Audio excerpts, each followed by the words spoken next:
Welcome back to 15th Street Automotive. This morning we got a 96 Honda Accord, 2.2 liter engine. Customer states there's a check engine light. So we're going to scan this thing and figure out what's wrong with it.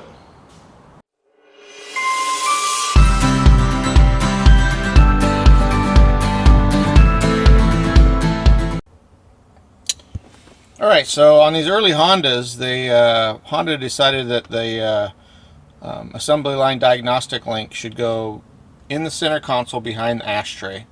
Don't ask me why. We're using the Solus Edge this morning, just because that's the one I grabbed. And as you can see, the code that we got stored in there is a P0420 catalyst efficiency low, bank 1.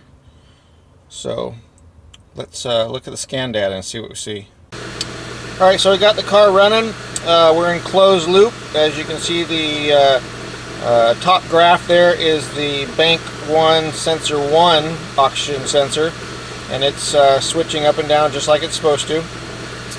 The bottom graph is the bank 1 sensor number 2, which is the post catalytic converter sensor.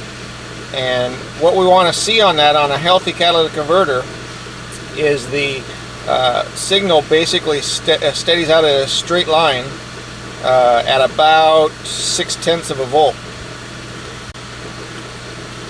And what that would prove is that the catalytic converter's ability to store oxygen is still functioning. The catalytic converter has precious metals that store oxygen.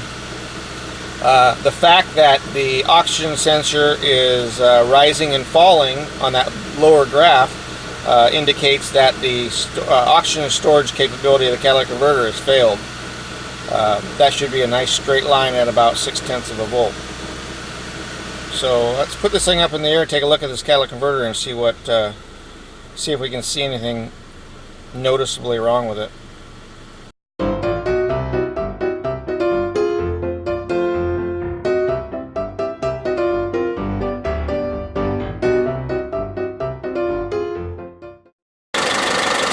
Alright, so we're underneath the vehicle here, looking at the catalytic converter. It's right here.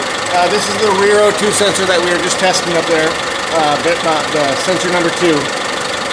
So another test, other than the differential oxygen sensor test, is we can do a temperature test on it.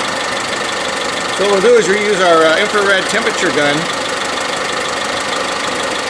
What we want to see is about at least a 50 degree increase from the front of the catalytic converter to the rear of the catalytic converter. So what we're going to do is we're going to check that. That is about 330 degrees on the front, and on the back we're at 309.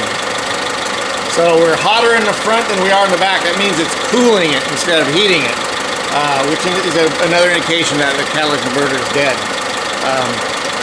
Things that can cause a catalytic converter to die is internal oil burning, coolant leaks inside.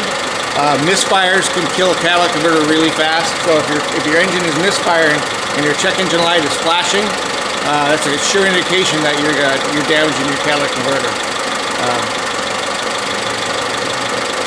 So we're going to make sure that he doesn't have anything causing the catalytic converter to become damaged.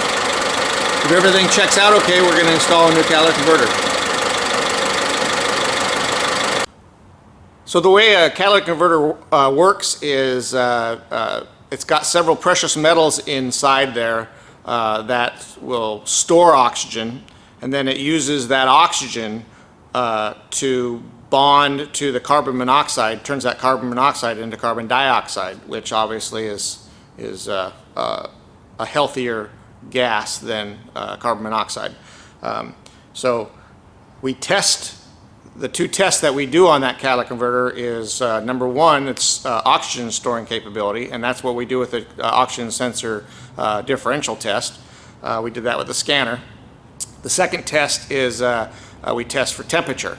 It takes a lot of temperature to bond that oxygen molecule to that carbon monoxide molecule. That creates a lot of heat.